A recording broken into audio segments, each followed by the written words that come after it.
우리가 이 엘리야를 볼 때마다 이상한 건 그렇게 엄청난 경험을 했는데 왜 이스라엘은 안 돌아왔을까 하는 이게 우리의 궁금함이잖아요.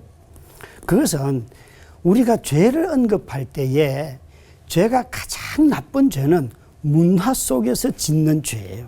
이것은 모두가 다 그러기 때문에 모든 사람들이 다 하는데 내가 하지 않으면 안 하는 사람이 이상한 사회가 되어버린 거예요. 엘리야가 살던 시대도 마찬가지예요. 엘리야가 바알 선지자와 아세라 선지자 850명을 그 한 자리에서 죽인다는 것은 어마어마한 일들이에요. 그건 우리가 상상도 할 수 없는 일들이 벌어졌어요. 그러면 당연히 하나님의 백성들이 하나님께로 돌아오지 않겠어요?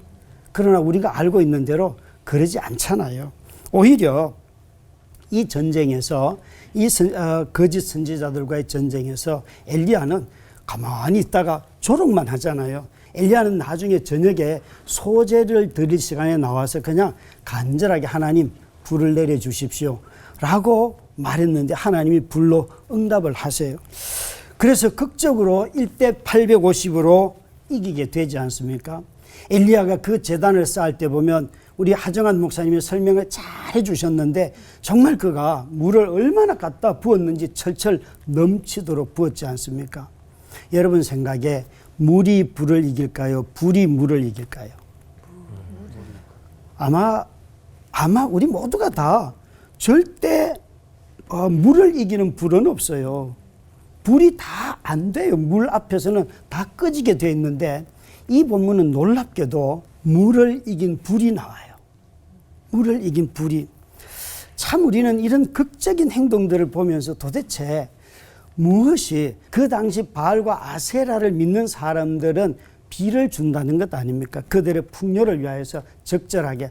가나안 땅에 들어갈 때 하나님께서 신명기나 레위기에 보면 그 땅에 가서 애굽의 신도 말고 그 규례도 말고 그 풍속도 말고 가나안의 풍습과 규례도 너희들이 따르지 말고 내 말을 지키면 너희가 살 수 있다라고 했어요. 그런데 이 사람들이 다 이 땅에 약속의 땅에 들어와서 모두가 다 이제는 농사 짓는데 필요한 건 여호와 율법이 아니고 비의 신이 필요해. 이게 모두가 다 동의해 버린 거예요.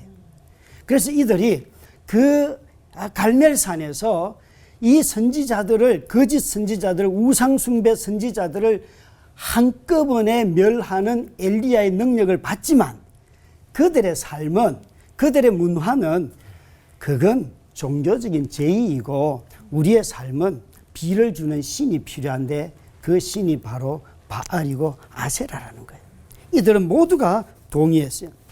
이렇게 엘리야가 승리하고 난 뒤에 그는 열왕기상 19장 13절부터 14절 말씀에 보면 이렇게 말씀하고 있습니다. 그가 대답하되 내가 만군의 하나님 여호와께 열심히 유별하오니 이는 이스라엘 자손이 주의 언약을 버리고 주의 제단을 헐며 칼로 주의 선지자들을 죽였음이오며 오직 나만 남았거늘 그들이 내 생명을 찾아 빼앗으려 하나이다. 아주 열심히 유별났고 그리고 자신의 생명의 위협을 받기 전까지는 다른 사람들이 뭘 했는가 보면 엘리야를 죽이려고 하지 않았어요. 그러나 엘리야 이전의 모든 사람들을 주의 언약을 버렸고 주의 제단을 헐었고 칼로 주의 선지자들을 죽였다는 거예요. 이것이 그들의 문화였어요. 그들에게 이익을 주지 않는 선지자가 있다면 이익을 선포하는 제단이 아니라면 얼마든지 다 파괴시켜버렸어요. 이들은 불이 내려오는 것을 보고도 엘리야를 이제 죽이려고 하는데 이 말씀에 보면 이세벨이 엘리야를 죽인다라고 말씀하지 않고 이스라엘 자손이라고 말합니다. 하나님의 백성인 이스라엘 자손들도 똑같이 이세벨과 같아졌다는 것이에요. 여러분, 이 엘리야가 무엇이 두려웠을까요? 아니 이 정도 기적을 행하면 자기 백성들이 하나님의 언약 백성들이 다 돌아와야 되지 않을까요? 그런 엄청난 기적을 행하여도 변함이 없는 변하지 않는 하나님의 백성들을 보면서 엘리야는 두려움을 느꼈어요. 여러분 정말 이 질문을 다시 해볼게요. 물이 불을 이깁니까? 불이 물을 이깁니까? 우리의 사회와 우리의 문화로는 물이 불을 이깁니다. 그런데 오늘 이 제단에서는 아무리 물을 많이 갖다 부어도 여호와의 불은 모든 물을 한순간에 다 핥아 버리신다는 거예요. 성경은 이렇게 말씀하십니다. 하나님의 불이 물을 이긴다는 것이에요. 여호와의 영이 성령께서 이 땅에 임하시면 그 말씀에 순종하는 자들을 통하여서 세상의 모든 필요를 넘어서고 우상들을 다 무찌르신다는 거예요. 정말 우리에게 필요한 것은 불이신 그분이 필요한 것입니다. 신약 성경에 보면 예수님의 모습을 보면서 많은 사람들이 엘리야와 같다고 했어요. 근데 이 엘리야는 자기가 기적을 행했지만 변하지 않는 자기 백성들 때문에 낙심했어요. 그러나 오신 메시아이신 엘리야처럼 이 땅에 오신 예수 그리스도는 자기 백성을 보며 낙심한 적이 없어요.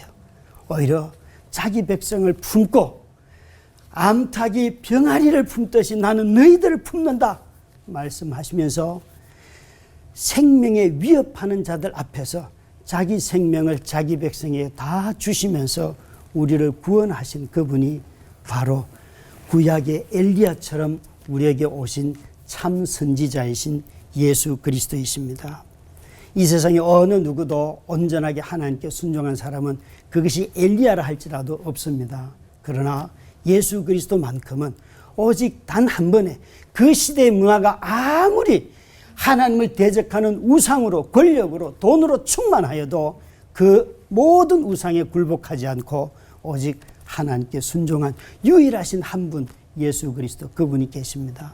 우리가 이분이 우리를 부르시고 나를 따라오라 하셨기 때문에 그분을 따라가는 우리 모두가 되기를 주의 이름으로 축원합니다. 기도하십시다. 주님, 세상 풍속을 따르지 않는 한국교회가 되게 하여 주시옵소서. 집 한 채, 두 채, 세 채 늘어날수록 난 재테크 잘했다 이렇게 말하는 문화 속에서 짓는 이 죄악들을 돌이킬 수 있도록 우리에게 성령을 부어 주시옵소서. 예수님 이름으로 기도드렸습니다. 아멘. 바알과 아세라 850대 1 그 선지자들과 엘리야가 어쨌든 기도해서 재물도 태우고 가뭄도 해결되고 싸워서 이긴 거잖아요. 승자잖아요. 그럼 그 상황에서 그러면 그 눈앞에서 그런 기적들이 있었는데도 여전히 이스라엘 백성들은 바알과 아세라를 섬긴 건가? 선택한 건가? 왜 그럴까라는 그런 생각이 좀 들어서 궁금해서 목사님께 질문 드려요. 이 아합 가문이 오므리 왕조이지 않습니까? 오므리 왕조는 생각보다 경제적으로 부흥한 나라를 이루었어요.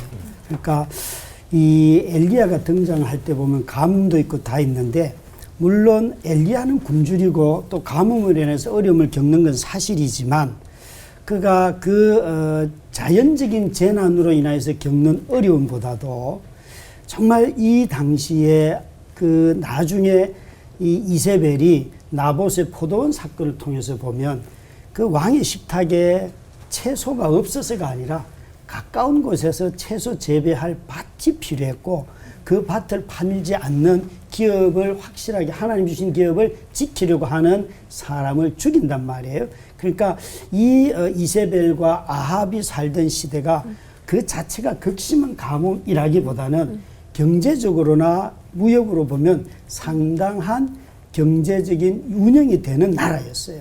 그래서 사람들은 그들이 갈멜산에서 이런 경험을 해도 실제로 자신들의 삶에 있어서 일어나는 손해는 그렇게 없는 거예요. 네. 오히려 그 체제 안에서 편성해서 살아갈 때 자신들의 삶이 더 보호받는 나라가 되잖아요. 우리는 하나님이 이런 상황에서 그러면 우리가 기적을 통해서 믿음을 갖게 되는가, 우리 어떤 경험들을 이렇게 본다면 말씀을 통해서 믿음을 갖고 하나님을 알아가게 되잖아요. 어떤 분이 제게 이렇게 말씀을 하세요.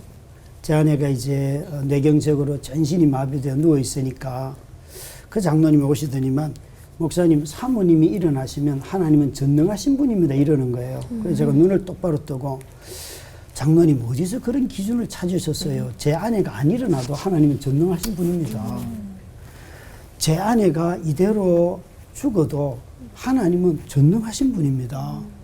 제 아내가 일어나고 안 일어나고 하고는 하나님의 전능하심은 아무 관계가 없습니다. 그러니까 우리가 이 바알신을 성공과 부와 이런 긍정의 신학이라고 한다면 이런 성공, 부, 긍정의 신학들은 항상 자신에게 유익함을 가지고 신의 존재 여부를 증명하려고 하는 거예요.